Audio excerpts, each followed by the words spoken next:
On election night 2020, with votes still being counted, Donald Trump made that very premature victory announcement, launching what would become a widespread fraudulent effort to convince voters and lawmakers and the courts that he had won. But now we know, courtesy of ABC News, that Trump's own chief of staff at the time, Mark Meadows, believed that Trump's victory statement was dishonest. He reportedly told special counsel Jack Smith's team, obviously, we didn't win. And we know that because ABC News is reporting tonight that Mark Meadows has entered into an immunity deal with federal prosecutors. According to their sources, Meadows has testified at least 3 times, including once before a federal grand jury. A lawyer for Meadows, however, is disputing ABC's reporting. Lawyer George Terwilliger said to NBC News tonight, "I told ABC that their story was largely inaccurate. People will have to judge for themselves the decision to run it anyway."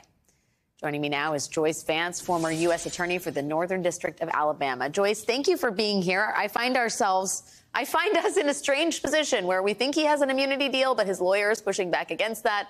And then there's an open question about why there's no immunity deal in Georgia if there's one in the federal election case. How do you sort of read the tea leaves in all of this?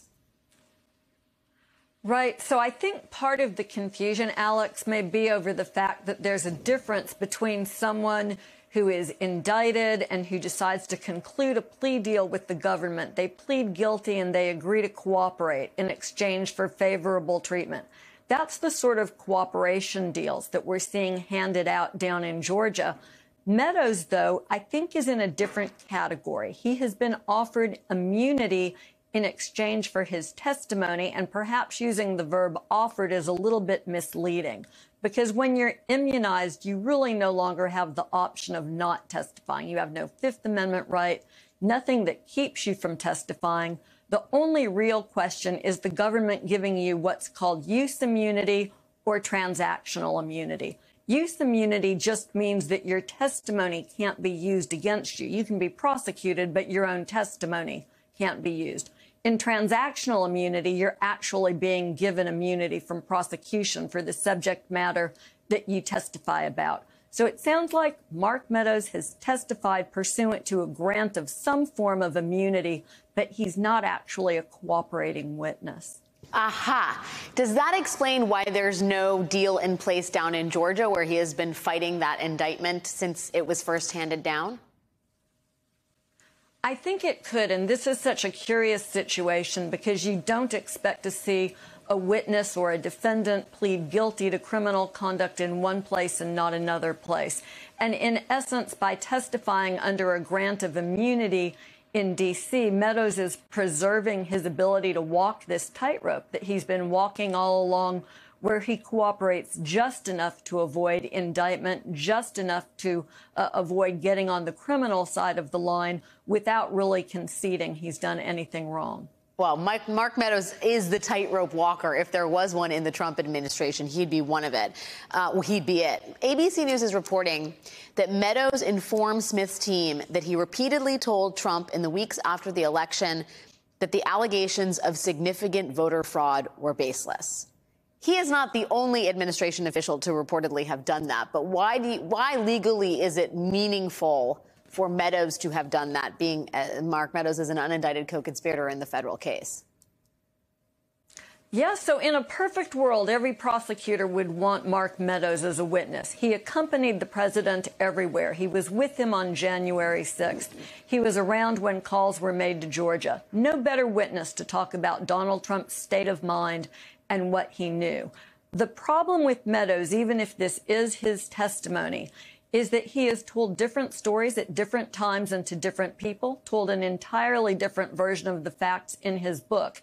And so with Meadows as your witness, you have both a credibility and a reliability problem. Will the jury believe him? And will he stick to it? Or will he move back the other direction as he did after he started cooperating with the January 6th committee? But if he's a credible witness on this issue that Trump was told repeatedly and understood that there was no fraud, that's really important for prosecutors. Do you, the ABC also reports that Meadows was specifically asked by federal prosecutors if Trump ever acknowledged to Meadows that he'd lost the election. And Meadows told investigators he had never heard Trump say that. Is that problematic for the special counsel? Well, I think it's problematic in the sense that prosecutors do need to prove that Trump knew. But look, Mark Meadows from the get-go has been one of those witnesses where prosecutors needed to know what he would say one way or the other. Didn't really matter if it was good for you or bad for you. They just needed to know where he stood. So he couldn't take the stand, for instance, as a defense witness and blindside them. Plenty of other evidence that Trump knew that he had lost. What Meadows says here isn't really material, but the certainty about what he would say will have been important to Jack Smith. I do wonder, Joyce, given that Jenna Ellis today, another Trump attorney, pleaded guilty in the Georgia case, how much pressure that is then going to put on either Meadows or how much interest there would be in terms of Fani Willis offering Meadows a plea deal in the Georgia case.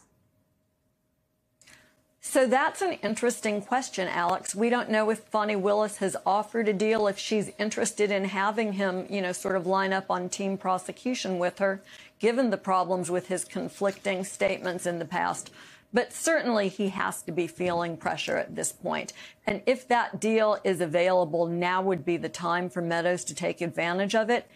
He has a very experienced lawyer, a DOJ insider, who at least this far has managed to help him avoid indictment up in D.C., but very different trajectory in Georgia, where he is one of the co-defendants who's still in the case, and they will have to make a decision about where they stand shortly. Yeah, watch this space. A lot going on here. Joyce Vance, thank you for joining us tonight. Thanks.